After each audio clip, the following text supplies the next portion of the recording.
I'm sure you recall from the last time we were taping when I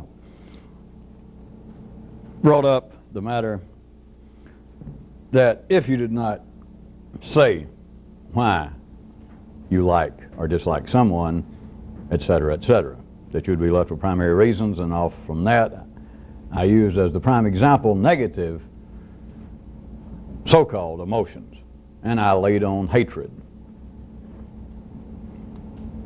aggression. Well, let's see if you can expand your vision a bit.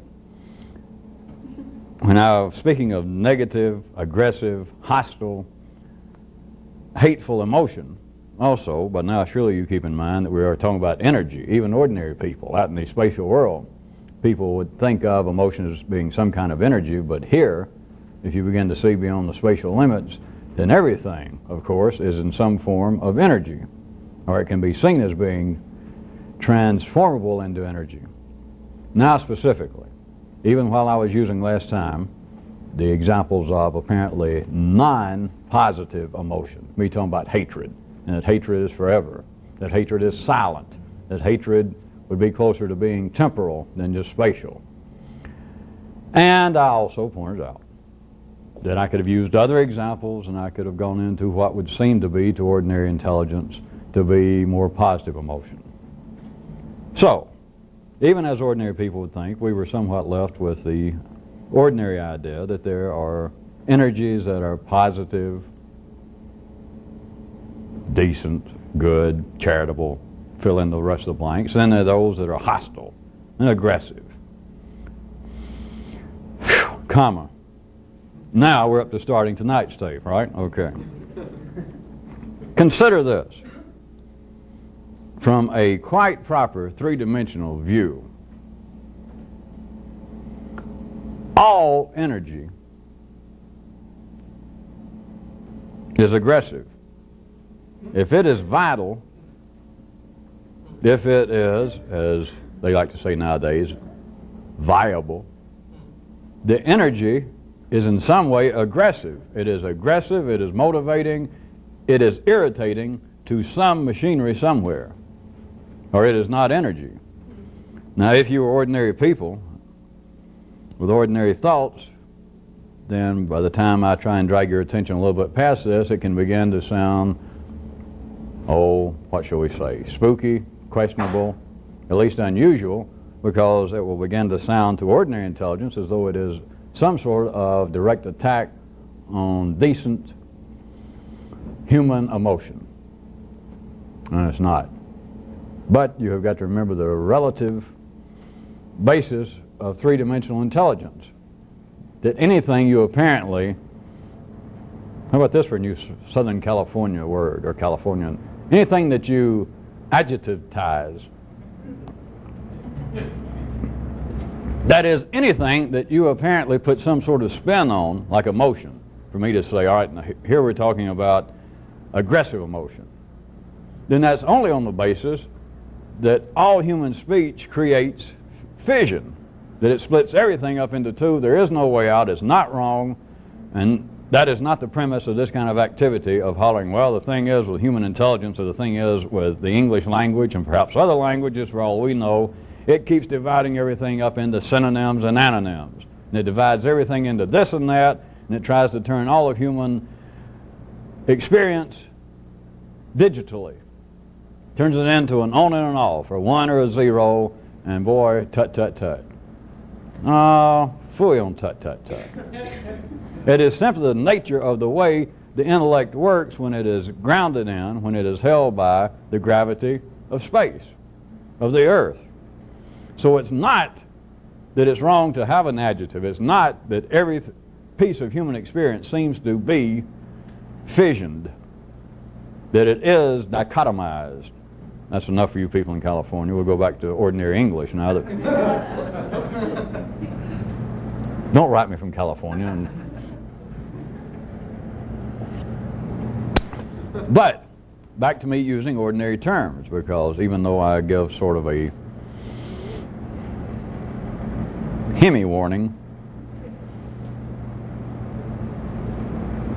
I still am going to say that all vital energy, all vital emotion is in some way aggressive, still for the fact of trying to spur your own intellect in the beginning, such as, well, that's got to be at least suspect, because there are decent emotions. There are emotions amongst people that are not in some way aggressive. For the time being, I like the word aggressive. I gave you a couple more: motivating, even irritating. But think about it a second. In the vivus machina, in the living machinery, not just blind robotic activity, but in the living machinery of the world, as the ordinary intellect knows it, the universe, anything that you can call energy. If you want another aside right quick, this makes no three-dimensional sense, but perhaps some of you will begin to see it before we get through with this hour. You would really have to say, to begin to look at this correctly, that my hands are in a funny position. That you would have to say,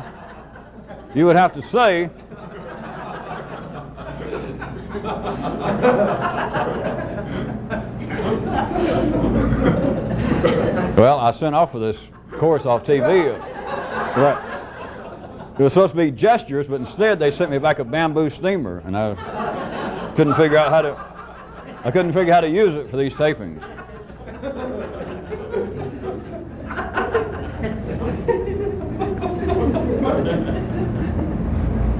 From a more complex view, for the time being, the little aside I was about to tell you, you would really have to use this as a kind of verbal basis, that there are actually two kinds of energy.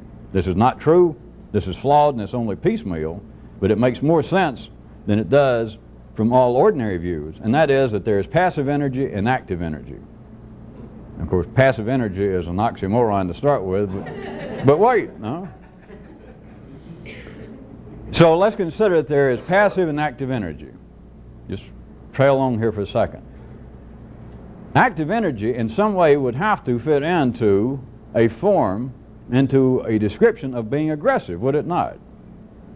If something is going to cause something else to change, if it's going to cause it to move, if it's going to produce work, as they used to like to say in Physics 101, it has in some way got to be aggressive. It has got to be motivating. It has got to irritate, in a real scientific sense, in a broad sense, some piece of the machinery of existence. It has got to. Now, the area that I was giving the demi-warning about, the other side of aggressive, the area where most people in the beginning would want to ask about, and people who see these tapes at some other time in some other place still drop me notes and want to know what tapes they should look back on and dig up, that where I covered such things as operating from the basis of love and compassion for humanity, and they want me to refer them back to which tapes that I covered that.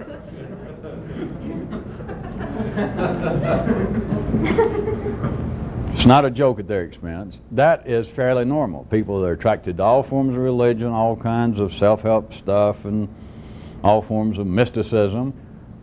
It's just wired into the nature of man that they start out, and many of you are subject to the same, that if I found some way to try and expand my view, my intelligence, my consciousness, my soul,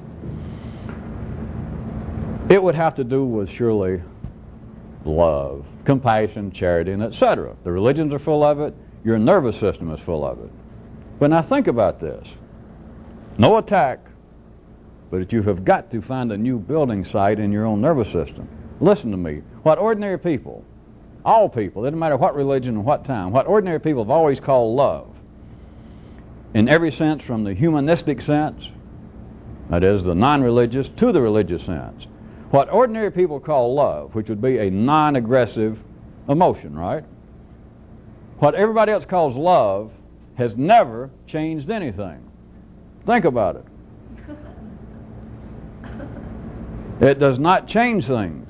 That is not what affects everything from the wide vistascope of 3D history to making things move right now, presently, between two people. All right, if that's too strange, how about even a refined area from the 3D view of love?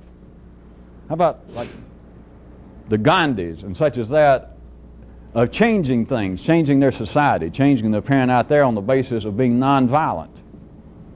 And by all recorded history, I'm not arguing with it. Let's take Gandhi. Here, in some of our lifetimes, as a matter of fact, seemed to have almost thrown off the British Empire's last hold on colonialism.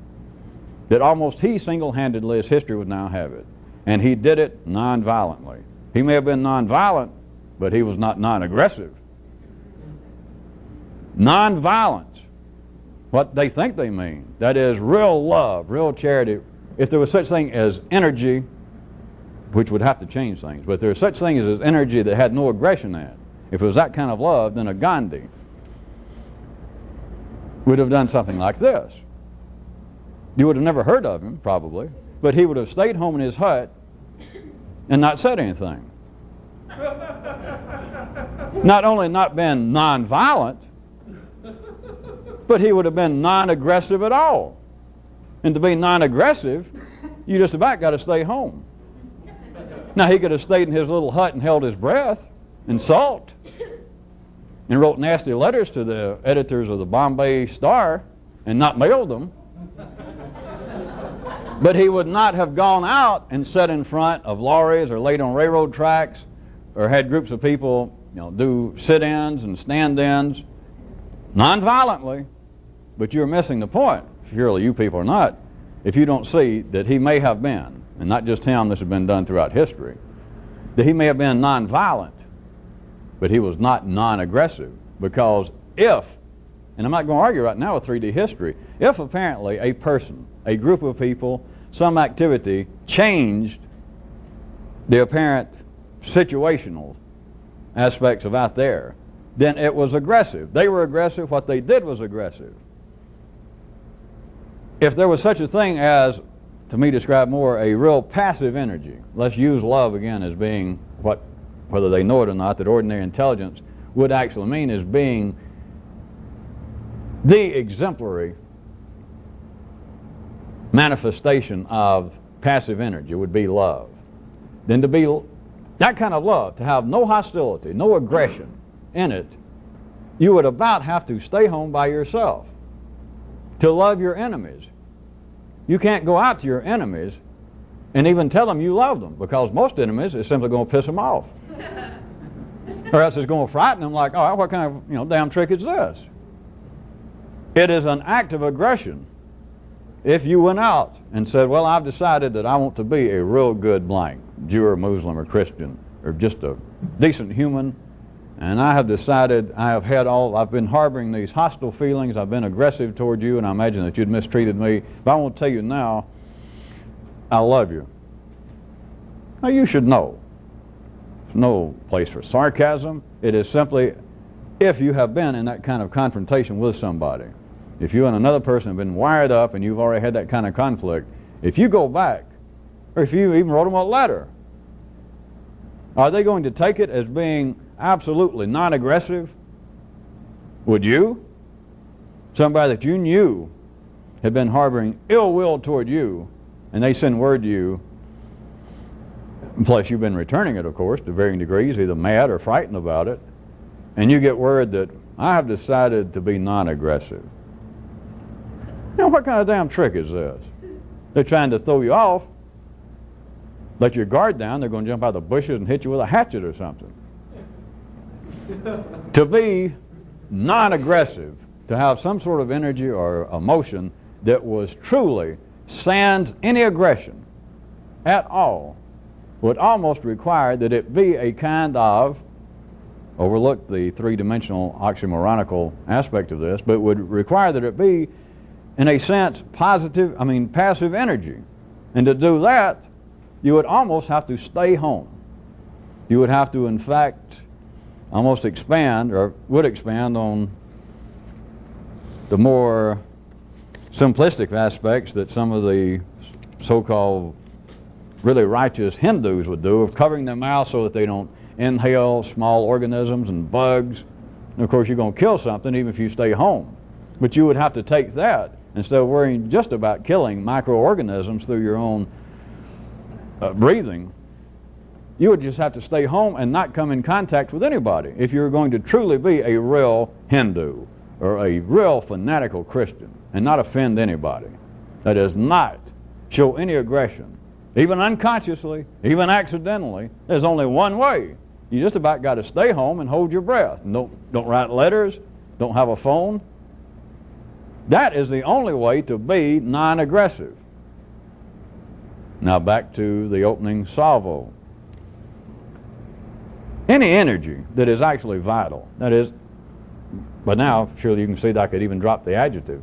Any energy that could be perceived through three-dimensional intelligence is, in a quite real way, aggressive. There is no such thing as laid-back energy. There is no such thing as non-violent energy, in the widest sense of that term.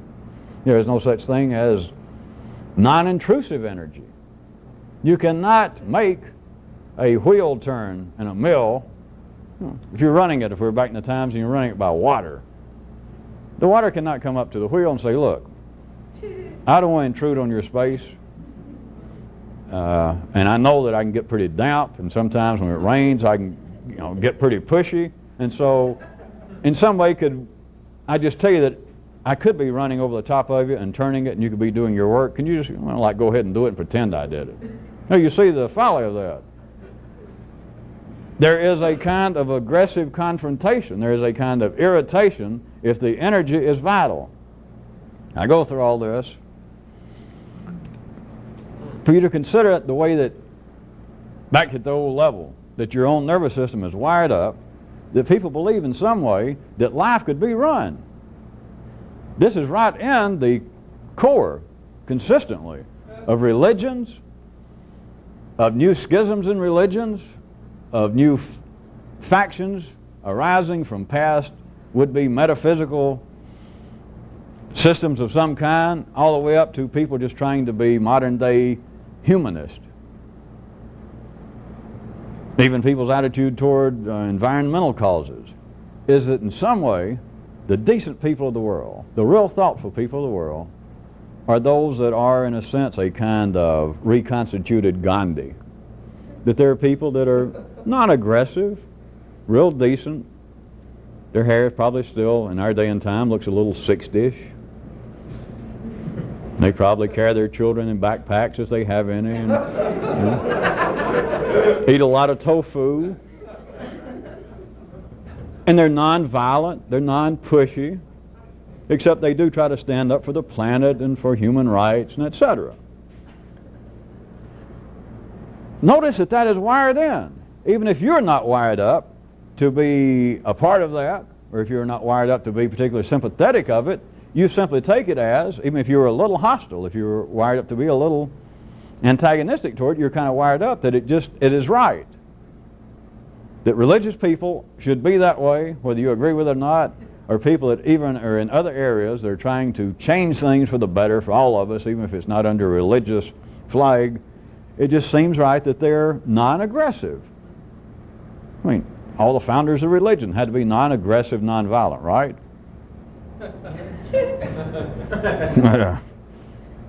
You know enough about religion to rethink that yourself, just the stories.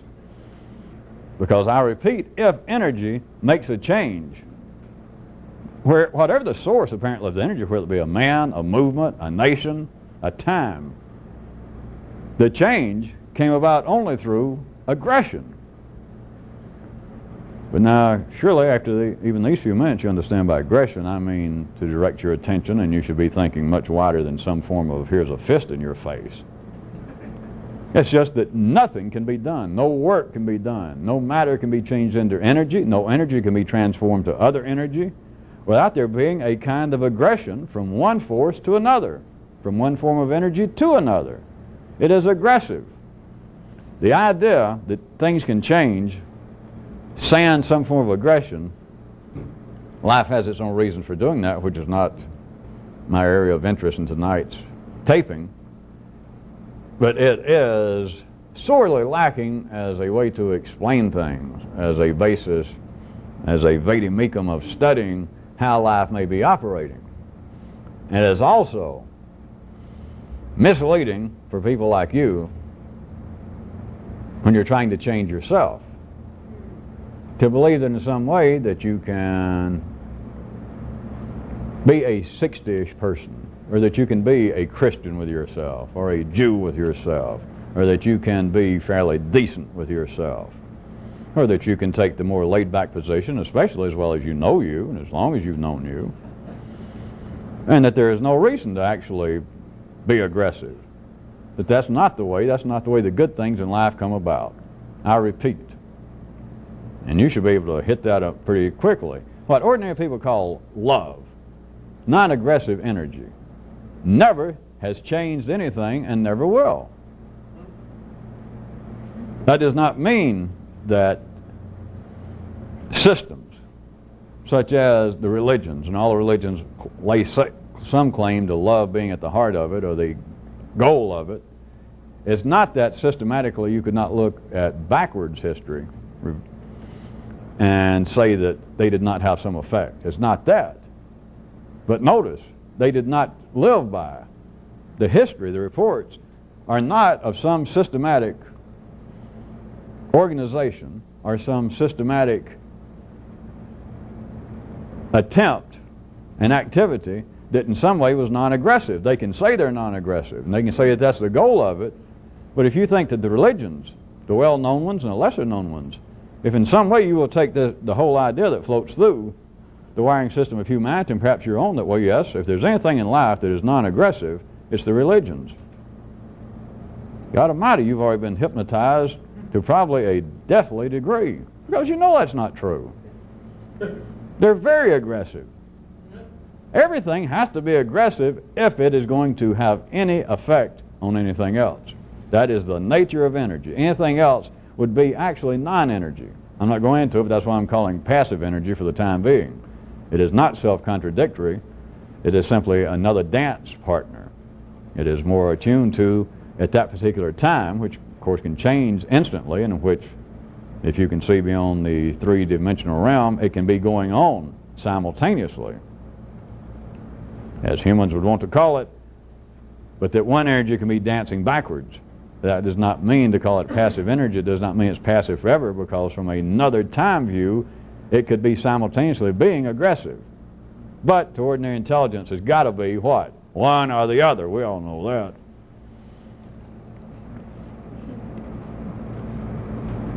This could bring up another question, said he rhetorically, since I'm about to do so. And the question could be this: should new information produce new action?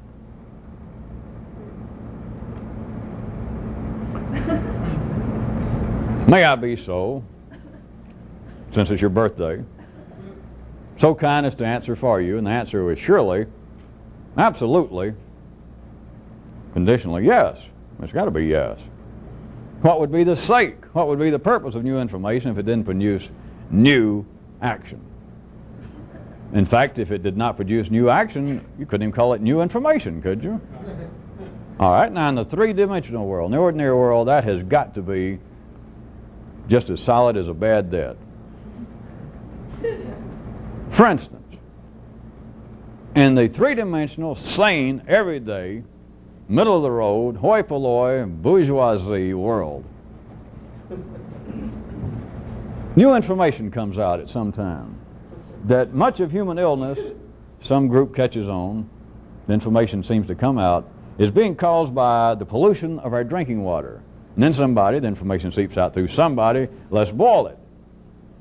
The information spreads around this little tribe, this little state, this little city. The new information produces new behavior.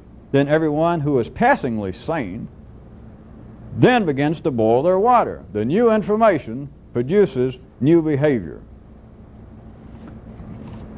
And of course, history, if not replete with such examples, history is such examples.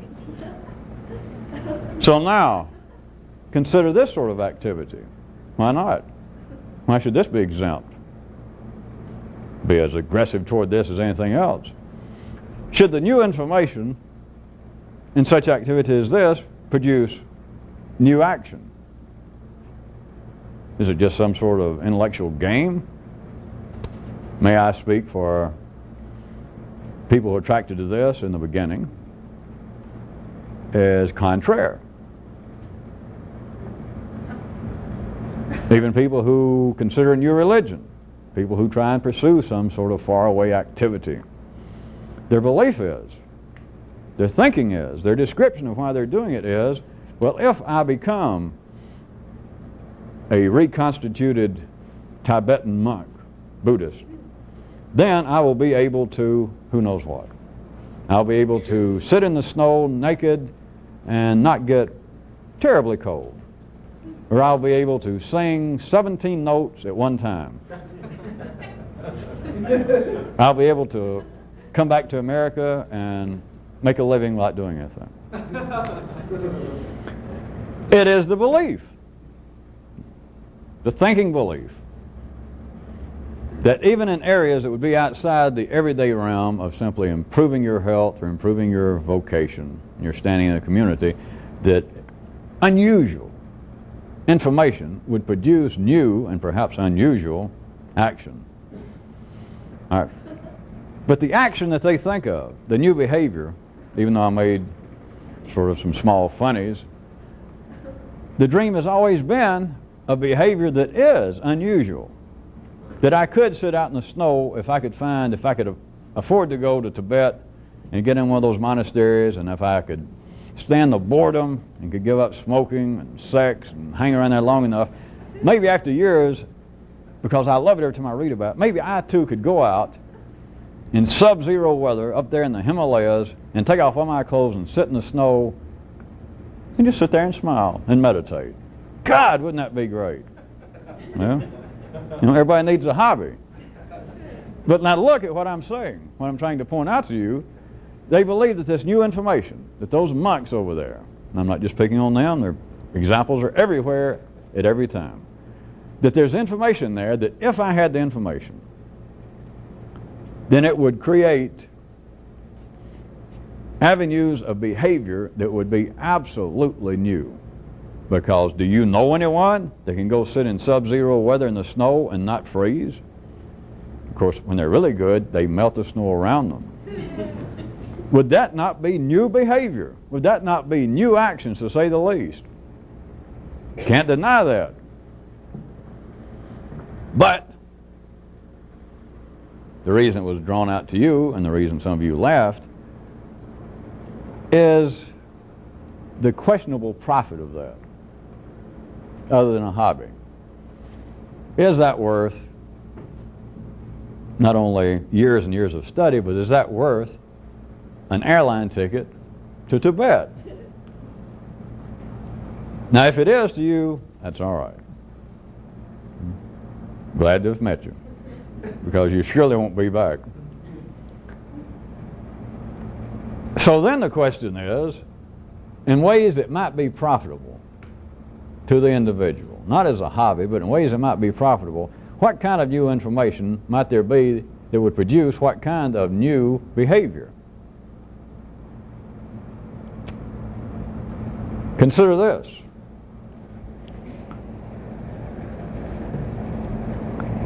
Being alive on this planet has its own three-dimensional limits of how much behavior can be changed. Now, people dream of sitting in the snow and not freezing. People dream, they still repeat stories that Jesus walked on the water, just walked out there, and that if you were a real good Christian, you could. That Moses could do all kinds of things. If you were a real good Jew, maybe you could do it, and etc. But now look, those are simply variations of sitting in the snow. Now, outside of what could surely be referred to as physical tricks, physical trick hobbies, if you will, let's go into areas that would seem to be a bit more subtle. The change behavior that people dream of through religious guise. What is the kind of behavior? Well, they say it would be such things as to be able to be non-aggressive, to love your fellow man. There are still limits. The limits have already been described by humanity as to what kind of behavioral change might be forthcoming with the appropriate new information. In other words, it's already laid out. You may not subscribe to any particular one or certain particular ones. You may not be wired up to believe, to think that the monks in Tibet, especially being Buddhist, you know, if they were Baptist or something decent, but being Buddhist, that you may not think that they can actually sing 17 notes at one time while sitting nude in the snow and not freezing. But the limits have already been established. That your local reality says that's not true. Their local reality says it is possible. But that's, let's say that that is the greatest thing they can say. That when they talk about the monks that live up there, not just in the big monastery, not the one that we know about, but there's a secret one even behind that or inside that they've got hidden, that the guys in there can sit in the snow, not only and not freeze and melt the snow, but can simultaneously sing 17 and sometimes 18 notes, doing it consistently. And so all the people there, their local reality is, give me a break, can you believe it? That is the limits. In other words, they believe, they would think, that the new information, the most radical information, the newest information possible, would create the newest behavior possible. It would just take you to the forefront, the cutting edge of human behavior. And what would that be? To be able to sit in the snow, not freeze, and sing up to 18 notes at one time. So even if you do not subscribe, you, that is every group, every locale, has already plotted out. Life has done it for you, of course, but it's already come out, and it is now part of the general wiring system of that particular time and place of what new information might produce. I did all of that to try and get you to consider the idea that there's some kind of information, which there is, that's not ordinarily known. Everybody's always believed that, so let's assume that there's some possibility. Then if you say, well, what would be the purpose of it? Or if you would ask yourself in the past, the purpose, you believe, has already been established, and you had some answer. Well, I want to find some sort of great mystical guru, or I want to find some kind of place that has secret information. And if you had been able to turn on yourself and say, okay, Bunky, why? You would have had some idea. You'd have gone, well, because it will make me blank. That the information itself will be aggressive enough, will be new enough, that will cause me to have these new abilities. That will cause my behavior to change. I will be able to, if not sit in the snow and not freeze, if not be able to walk on the water, it'll make me to where I can pick out the next big lottery number in the New York pot. You believe that there is some change of behavior will ensue from having the new knowledge. But there are definite limits. And you may think that the limits are extraordinary, such as being able to sit in the snow, being able to walk on the water. Have you ever seen anybody sit in the snow and not freeze? No. Have you ever seen anybody walk on the water? No. Have you ever seen somebody can pick out the number in New York? No, you haven't. You may have seen the headline somewhere in the Star or the Enquirer, and back before you came to your fairly established senses, we'll hope, you might have thought of such as that. What I'm trying to point out to you is, even though you haven't seen it, it's already wired into man to believe, to think, which is simply establishing the limits of how behavior might be changed. That that's the most they can think of. That those Buddhists in that area that I was identifying as Tibet, if you ask them, if you imagine the most astounding, secret, new knowledge, even though you don't know what it is, just imagine that up there in the monastery or somewhere, these guys got all that secret knowledge. You go, yeah. All right, now think, what if you had that knowledge, even though we're not sure what it is, but if you had the most exhilarating, shocking new knowledge in the world, what would it do? What effect would it have on you? The limits have already been established, although they've never seen anybody do it and they can't do it. The limits have already been established, and therefore it already exists. It's meaningless. They'd say to be able to sit in the snow and not freeze, and even in fact melt the snow around you and sing 18 notes. It's meaningless. That is, it's already been established. Now back to what I was trying to get you to consider. In regards to such as this, is the question still valid to say, should new info produce new action? When you're in a new building site, it would be more related to the complexity to say that this kind of new information, rather than being limited to what are the known limits of changes in behavior and action, that new information of this sort is more likely to produce more new information.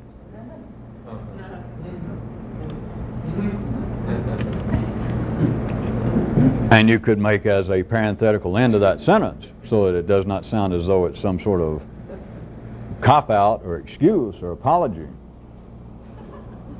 is that this kind of new information is more likely to produce additional new information, taking into consideration the established limits of alterations in human behavior in the 3D world. I repeat, it's not an apology for the kind of information that's always been bubbling in such as this. But when you consider in this way, right, as astounding as some of this strikes me, as much fun as it makes my brain go through at times, how come I can't now jump off the edge of a building and wave my arms and fly like I used to imagine when I got those real good buttons from that guy out in San Francisco 10 years ago? Why can't I walk on the water? How come I don't walk down the street now and suddenly think some of these great things in my brain just ripple with chemical fun, and I suddenly look down and there's a $40,000 bill? I know they don't produce them anymore, but you know, why does that happen?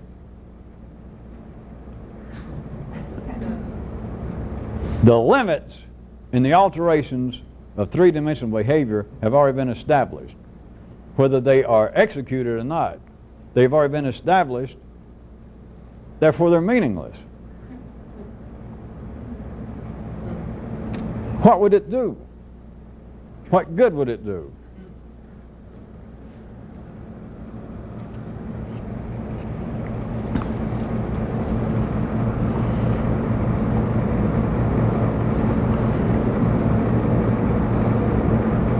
Would you also recall from the last time we were taping,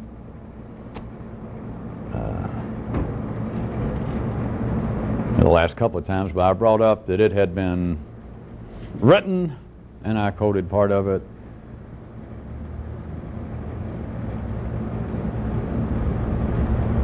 a melange of many writings of it, as a matter of fact, but I'm pointing out that all civilizations have their suicides, their homicides, and their neurotic behavior, and they always have their own various practitioners who either, according to your view, attempt to treat same or to take advantage of same, of the situation.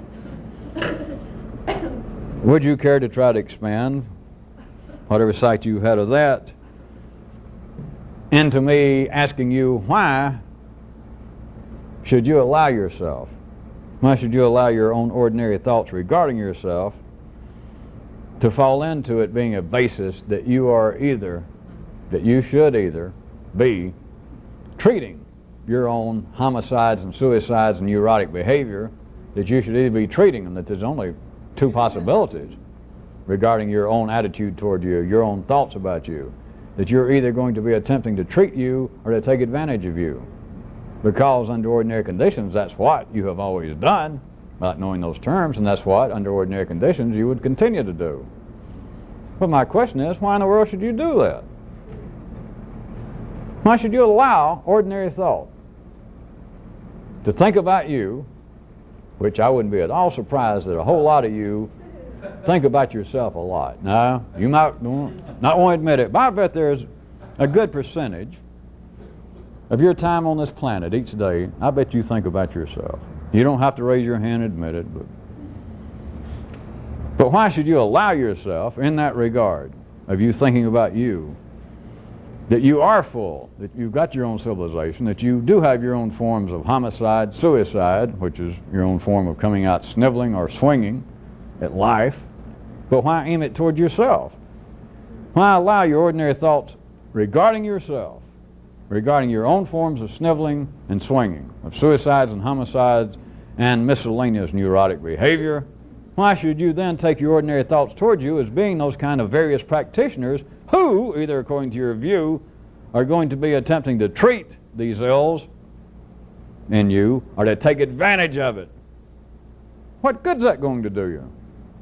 In either way, because I'm sure to all of your satisfactions now you see that your ordinary thoughts attempting to treat your ills is fooling with a physician that's not only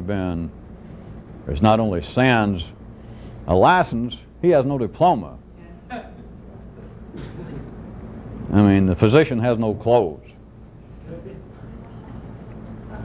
The kind of guy that asks for an intellectual urine specimen from 20 feet away.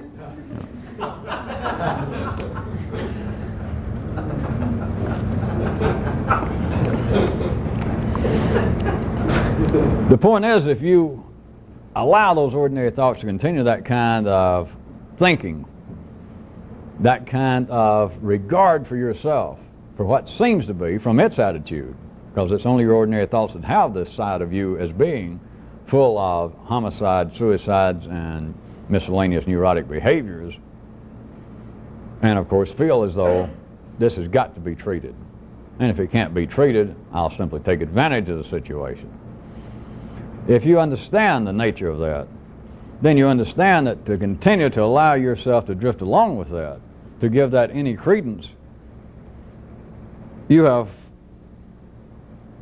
fallen into, and you will forever stay there, a spatially inescapable snare. Because all it will do, it just keeps you sniveling or swinging. It just keeps you either mad or whining. That's the only possibilities. Not just behaviorally, which is no great consequence.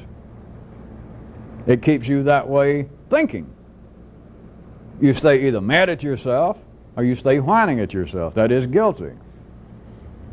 That it's not just coming out swinging or sniveling at the world, it's doing it to you. That is no form of control. That is no form of correct, aggressive energy directed toward you. It is simply to continue to commit suicide or to continue to commit a form of homicide toward what your ordinary thoughts think about you. Back to my opening question on this paragraph, why in the world would you do that? Why would anybody who has any knowledge of that, that has any information of it and can remember the information, why would they do that? To what avail? Now, I am not speaking for the overall general benefit of life, obviously, right this second, because the avail is that it helps life. It helps the general scheme of things. But individually, to what avail? What possible good? What has it ever done? What can it ever do? Etc., blah, blah, blah, ... etc., ...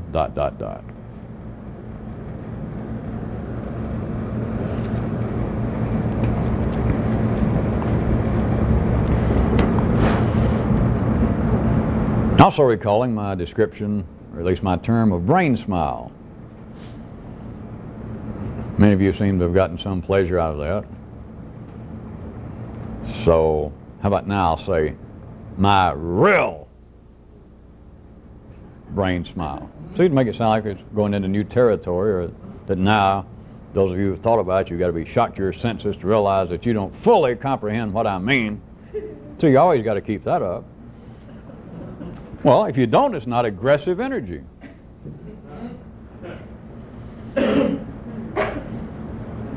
My real brain smile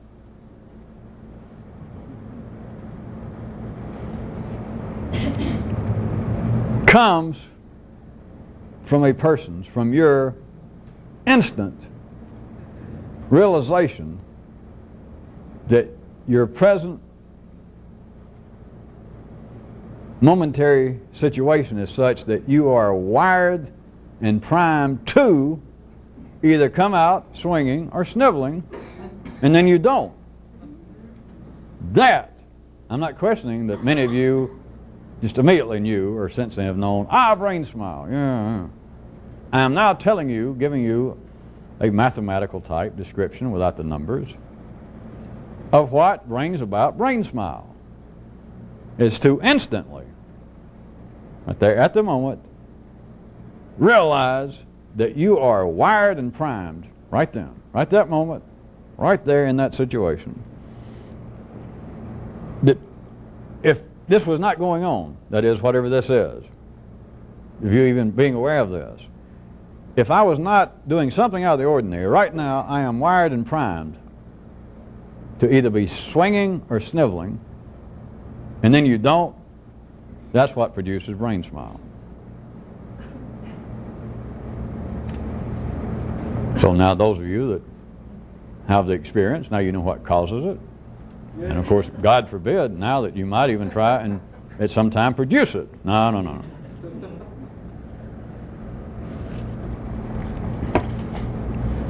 Remember, as Pope Boniface IV said, if it don't come natural, don't force it. Of course, he was also the Pope that there was those stories about him and the choir boys. Well, I don't go into that. Edit that out, of course.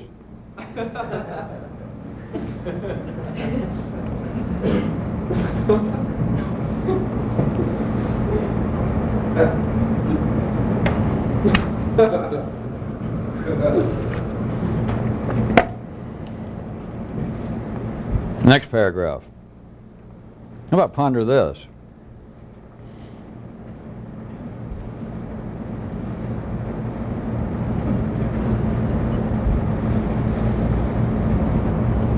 When things become dull, boring, bland, even life,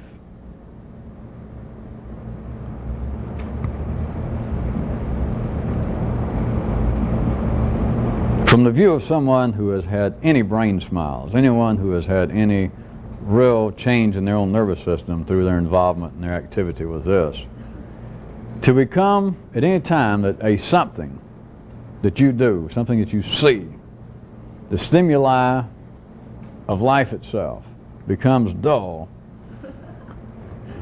you have again accepted local reality as being all there is. To speak about ordinary people, that is, ordinary intelligence being overcome by even temporary ennui, is not to say much. It's just part of being alive. But to have your nervous system activated at all above the three-dimensional city level, and then to still be able to walk around, which everybody can. So don't take this that I've swung at you and don't snivel, because it's true with everybody. As long, I can tell you this, if you still find that gravity keeps you held down to the floor and the ground, then you're one of the ones I'm speaking to. It's to find things dull. And you don't have to intellectually say they're dull, but you do whatever you do. You get in the car and you go down and do your bi-weekly shopping. You go in the grocery store and it's almost like a dream. It's not that there is something inherently stimulating or to be learned specifically about grocery shopping or the people in the grocery store, but the thing is that it's kind of dull. It can even be more than dull. It's like a drag, a burden. And that if, from a less spatial way of thinking, you come out and you're still kind of in the blahs, and you put your groceries in the cart, and you realize that I almost did this in a dream. It's nothing new, but I must have been, since I parked the car and went in the store, it's probably been a good 20 minutes ago, and that 20 minutes, I might as well have been unconscious. And yet, I got everything that I wanted. But in a way, it's just, well, you all know what I'm talking about. It is just the ordinary, average state of so-called consciousness. It is your nervous system's reaction to the available stimuli. Now, under ordinary conditions, there's nothing wrong. The premise of this is not, as many people have always believed throughout history and even today, to talk about some kind of transcendental consciousness that everything you would do. I know these descriptions, and I know the base of it, the belief that if you were an absolute zonked away Zen in the midst of modern day, that everything you do going to the grocery store, picking up a can of tomato soup. Well, now there is a basis for this, but as it comes out into the more simplistic intellectual world, it comes out as it would be, and then they've got terms such as it would be the act of a Zen-induced modern samurai to consciously and totally willfully pick up a can of tomato soup, if indeed, with every fiber and molecule of your being, you wanted a can of tomato soup. Or with those wired up to do it another way, you would do it if indeed every fiber in you and every molecule in you hated tomato soup. I am not speaking back to that level because there's a basis. I'm not laughing at that. That has been used throughout history, but that is a very routine, bourgeoisie, simplistic, local version of what I'm speaking of. Because what I'm speaking of is you, without knowing it, take local reality.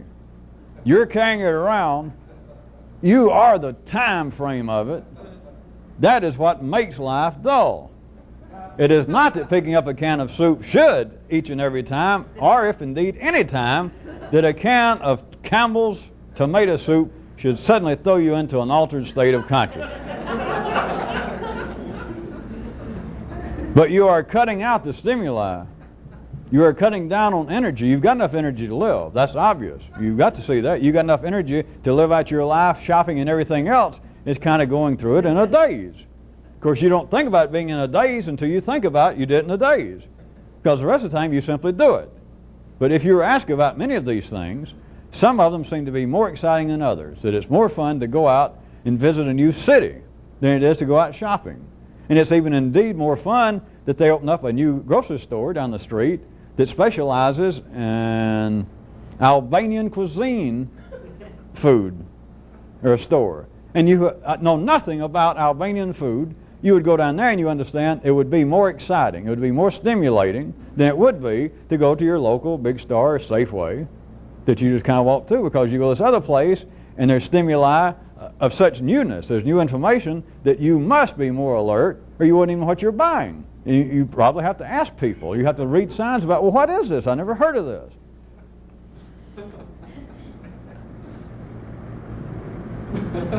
The general attitude that is necessary to stay alive, the kind of energy that is quite sufficient, quite sufficient to run everybody from popes and presidents on down, is you carry your own local reality, and without analyzing it, with no thought, to say the least, you accept it without knowing it as being all there is right then, which is what local reality is. That being there in that store, such a drag. Why didn't somebody do this for me? Or why do I have to keep coming back here in the same old... You are cutting out energy that if indeed you're doing this for whatever the reason is, you could use some more energy. You don't need to be cutting it out. And you don't need to be allowing your old ordinary thoughts to be running reality. Because it limits the time, it limits the space. And whether you think of yourself as being sort of dull and boring, or life being dull and boring to you, anytime you are dealing with local reality, whether you think about it or not, it is more boring, it is duller, it is blander than it could be. And it's not the change in the Campbell soup. It's the change in your nervous system. It's the change in you expanding, being able to, assuming that you can to some degree, that you can expand your own nervous system, your own intellect.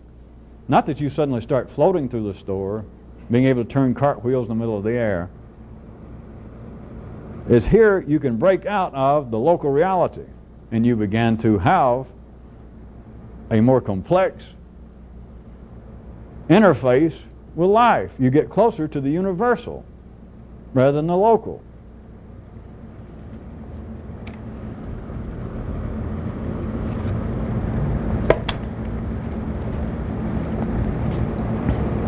And I'm stalling around so the tape will come right out the end. So we had discussion tonight about trying to get as close as possible. And of course, I say of course, but I could suddenly come up with a joke or pithy sayings,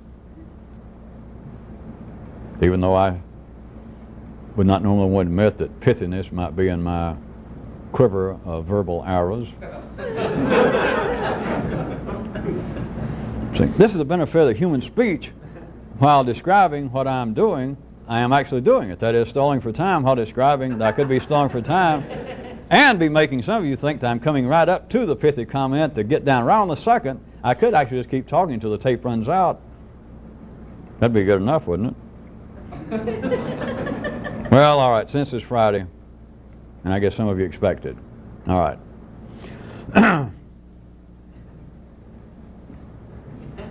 Pithy is as pithy does.